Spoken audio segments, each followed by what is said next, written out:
เดี๋ยวพี่น้องหากก็ขึ้นอันนี้จะเป็นหน้ายอดที่เคยนาดีมาถ่ายตอนนั้นเนาะขึ้นอยู่พี่น้องขึ้นแบบห่างๆเลยนี่จะเป็นแถวล้วงแถวมันโมงนี้เป็นก้นสายน้ำปานกันเลยแบบว่าอยากขาดตลอดปานแล้วก็ปานอีกครับทักทายสบายดีท่านผู้ชมในตอนเช้าๆเนาะเป็นนาดีก็ห่างหายไปหลายมื้อหลายวันเติบพี่น้องหลังจากที่บ่ได้ลงคลิปดนแต่หลายมื้อเนาะ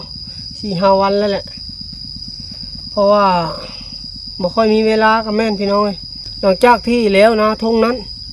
นถือว่าแล้วพี่น้องแล้วถาวรแล้วสมบูรณ์ยังเหลือแต่เก็บเกี่ยวผลผลิตพู้นแหละตอนนี้เคยนาดีมาหน้าบ้านโกนควายว่าสิมาไถแต่ว่าพ่อเฒ่าบ่อยเพิ่นยังไถบ่แล้วนาเพิ่นก็เลยป้าให้พ่อเฒ่าไถก่อนแต่ว่ามื้อนี้จะมาป้านคณะท่าจะมาป้านคันเทนาท่าเพิ่นเพื่อเวลาฝนตกมาน้ำจังสิเก็บน้ำจังสิอยู่เลยถือโอกาสมาป้านคณะ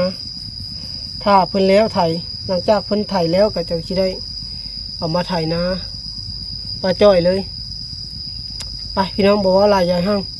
เดี๋ยวคืนนาดีจะไปป้านคณะก่อนแต่ใดก็ฝากพี่น้องเข้ามากดไลค์กดแชร์กดติดตามเพื่อเป็นกำลังใจให้คืนนาดีนะพี่น้องเลยอันนี้ก็จะเป็นตะกร้าหน้าบ้านกุนควายพี่น้องเลยกากระยาวแล้วแหละพอดีดำแล้วแต่ว่ากาอยู่หน้าบ้านกุนควายนี่รู้สึกว่าจะบ่งามปานใดยังออกเหลืองๆนะบ่ซ้ำหน้าทงนั้นถือว่างามสมบูรณ์แบบปีนี้ก็ถือว่าใครเนี่ย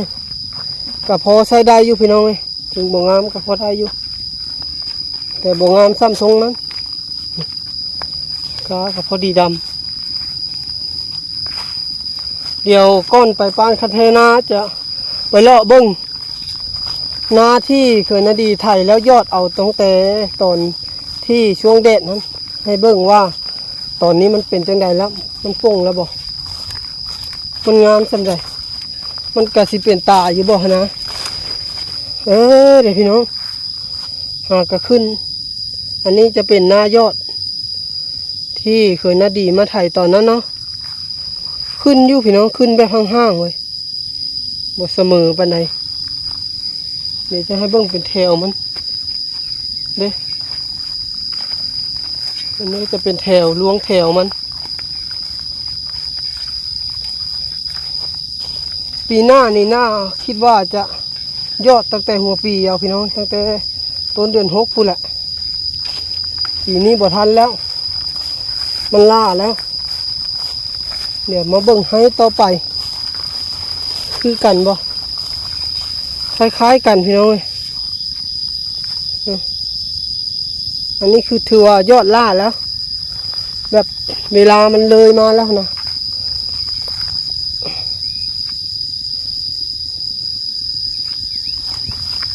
ก็ถือว่าได้อยู่พี่น้องแต่ว่าบ่ค่อยสมบูรณ์แบบปานใดถ้าเฮายอดตั้งแต่หัวปีน่าจะดีกว่านี้น่าจะตายน้ำเพราะน้ำท่วมต้นกามันยังน้อยอยู่เดี๋ยวจะเลาะเบิ้งบ่อนปานน้ำเลยอันนี้เป็นบ่อนระบายน้ำเพราะว่ายันมันท่วมต้นกามันยังน้อยอยู่ก็เลยบ่อยากให้น้ำท่วมมาให้นี่กะยอดเอาประมาณ4-5ให้พี่น้องยอดทดลองถ้าไร้ประสิทธิภาพกับปีหน้าก็ว่าสิยอดหลายกว่านี้แหละดีบดีอาจจะยอดบึดทงเลยโอ้แต่ถือว่าโอเคอยู่รู้สึกว่าจะห่างๆในจังนั้น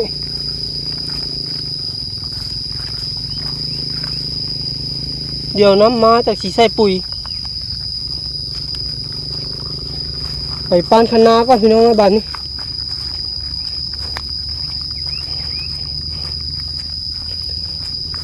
สำหรับคลิปนี้จะถ่ายแบบเรียวๆเลยพี่น้องถ่ายแบบเรียวๆให้พี่น้องได้เบิ่งแบบเต็มเลย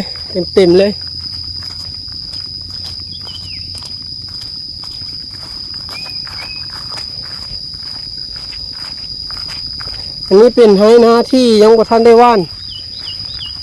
ทางนั้นปลาจ้อยว่านเอาบ่ได้ยอดเพราะว่าเครื่องยอดเพิ่นเอาคืนเพราะว่าเฮาเศร้าเนาะเศร้าเพิ่น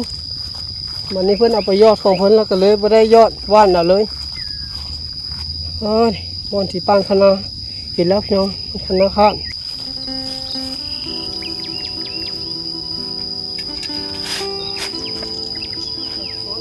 กิดพวกนี้เป็นบ้นสายน้ำปานก็เลยว่าจะขาดตลอดปานแล้วก็ปานอีกมันเป็นสายห้องน้ำมาแล้วก็ต้องเปลี่ยนแล้วขาดคือเก่าหน้าปานใหม่ต้องไปปานอีก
แม่น้องนั้นจากกันเป็น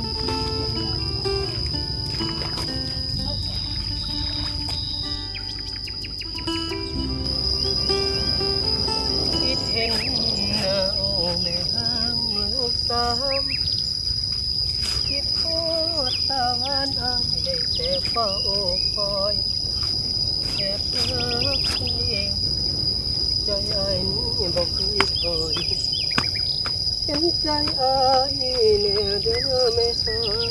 ลูกสามงามป่านนี้น้องคนดีคือเป็นน้องทางหน้าสงสารพวกเก่าที่เจ้า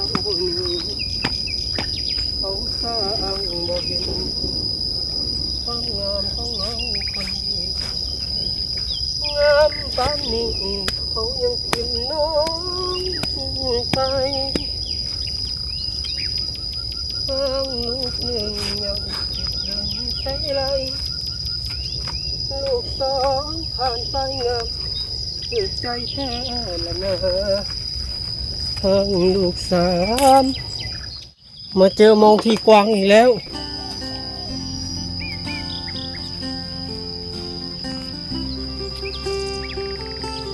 ปานทุกปีเลยผมไม่ยุ่งจะน้ำซอกไป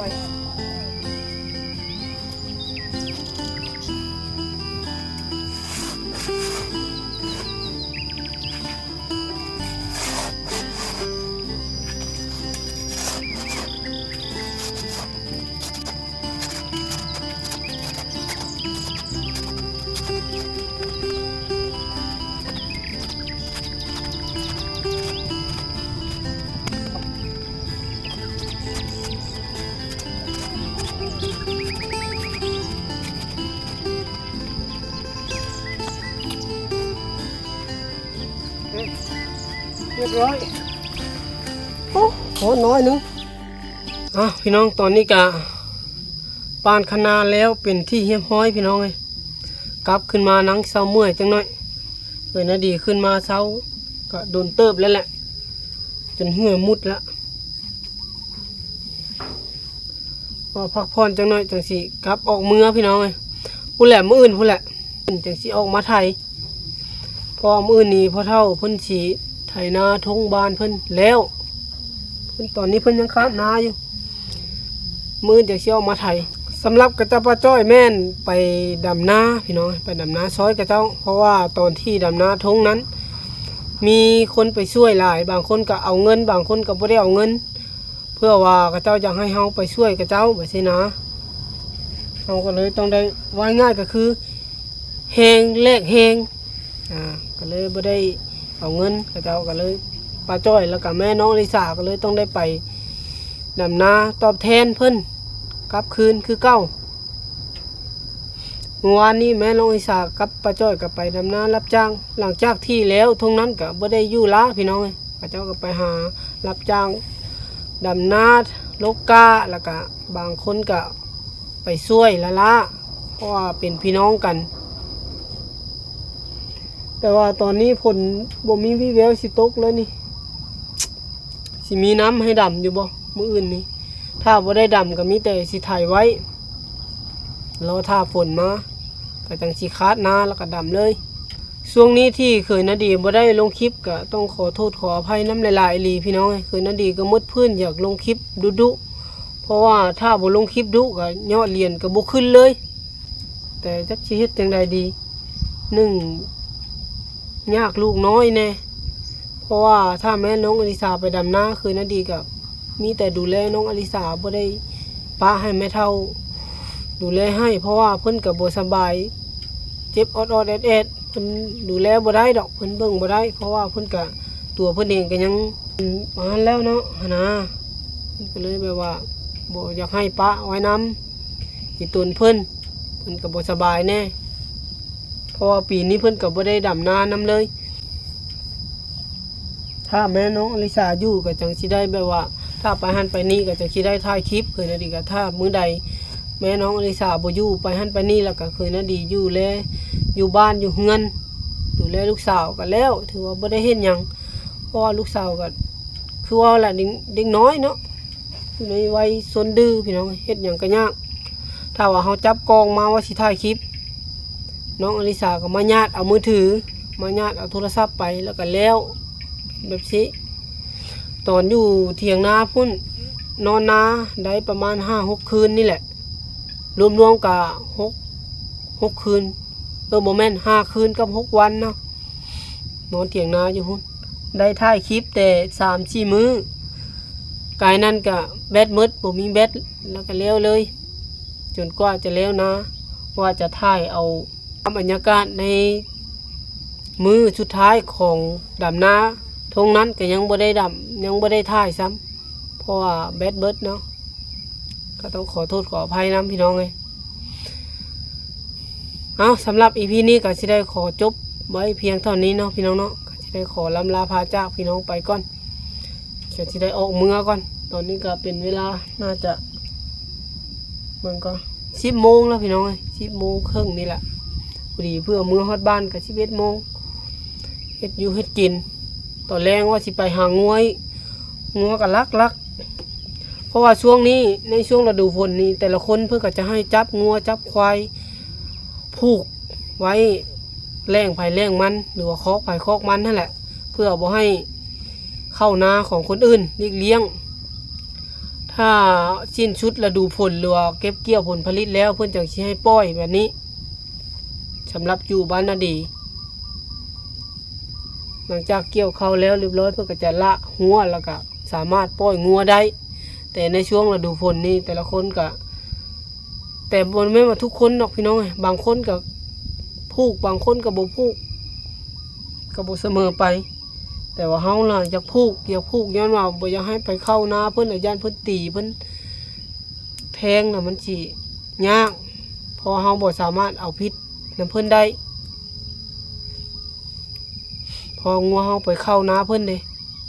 เอาพี่น้องบ่เว้าหลายใหญ่ห้างขออนุญาตจบคลิปไว้เพียงเท่านี้เนาะจังใดก็สุดท้ายนี้ต้องกราบขอบพระคุณ FC ทุกท่านที่เข้ามาติดตามรับชมทางช่องเขยนาดีเนาะพี่น้องเนาะในการมาป้านคณาในมื้อนี้ขออนุญาตจบคลิปพี่น้องบ๊ายบาย